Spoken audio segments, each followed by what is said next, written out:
হযরত আলী রাদিয়াল্লাহু তাআলা আনহুর কাছ থেকে এক হাদিস আছে যে হযরত আলী ইবনে আবু তালিব রাদিয়াল্লাহু তাআলা আনহু বলেন, রাসূল সাল্লাল্লাহু আলাইহি ওয়াসাল্লাম ইরশাদ করেন, যখন শাবান মাসের অর্ধেক রজনী আসে তখন তোমরা রাতে নামাজ পড়ো আর দিনের বেলায় রোজা রাখো, নিশ্চয়ই আল্লাহ এ রাতে সূর্য ডোবার সাথে সাথে পৃথিবীর আসমানে চলে আসেন। পৃথিবীর আসমান বলতে কি বোঝাইছে? প্রথম আসমানে চলে আসেন। এটা তো পৃথিবীর চাইতে সবচেয়ে কাছে। তাহলে বলবেন যে হুজুর অন্যান্য দিন আল্লাহ থাকে না? অন্যান্য দিনও আল্লাহ তাআলা প্রথম আসমানে আসেন। আল্লাহ তো থাকে আরশে আজিমে, সেটা 7 আসমান, এরপরে 70,000 পর্দা আছে, এগুলো অনেক উপরে।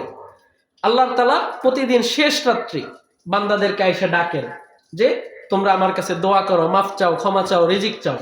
কিন্তু শবে বরাতের যে রজনী, এটা মাগরিবের পরেই আল্লাহ তাআলা প্রথম আসমানে চলে আসেন। বলেন সুবহানাল্লাহ। এই কথাই বলছে যে সূর্য ডুবার সাথে সাথেই আমরা কি করি? মাগরিবের আজান দিই নাকি? তখন আল্লাহ পাক রব্বুল আলামিন প্রথম আসমানে আসেন। এসে আল্লাহ তাআলা বলতে থাকেন যে কোন গুনাহ ক্ষমা প্রার্থী বান্দা আছো কি? আমার কাছে ক্ষমা চাও, আমি তোমাকে ক্ষমা করে দিব। বলেন সুবহানাল্লাহ। কোন রিজিক প্রার্থী বান্দা আছো কি? আমার কাছে রিজিক চাও, আমি তোমাকে রিজিক দিয়ে দিব। বলেন সুবহানাল্লাহ। কোন বিপদগ্রস্ত লোক আছো কি? আমার কাছে তুমি মুক্তি চাও, আমি তোমাকে মুক্ত দিয়ে দিব। কোন এমন কোন তেমন, এরকম আল্লাহ তাআলা ডাকতে থাকেন। কখন থেকে? মাগরিব থেকে। কোন রাত্রে? বলেন কোন রাত্রে? শবে বরাতের রাত্রে আল্লাহ তাআলা মাগরিবের সময় আয়েশা আমাকে আপনাকে ডাকতে থাকেন, যেমন কোন বান্দা আছো, আমার আপনার কি রিজিকের অভাব? আমি আপনি রিজিকের কাঙ্গাল না? আল্লাহ তাআলার কাছে রিজিক আমাদের চাইতে হবে। আমি আপনি কম বেশি বিপদ আপদের মধ্যে থাকি না?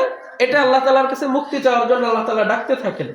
তাহলে এমন একটা মর্যাদাপূর্ণ রজনীতে যদি আমি আপনি ঘুমাই থাকি, অথবা মিষ্টি খাই, খিচুড়ি খাই, বিরিয়ানি খাই, এটা তো লজ্জার বিষয়।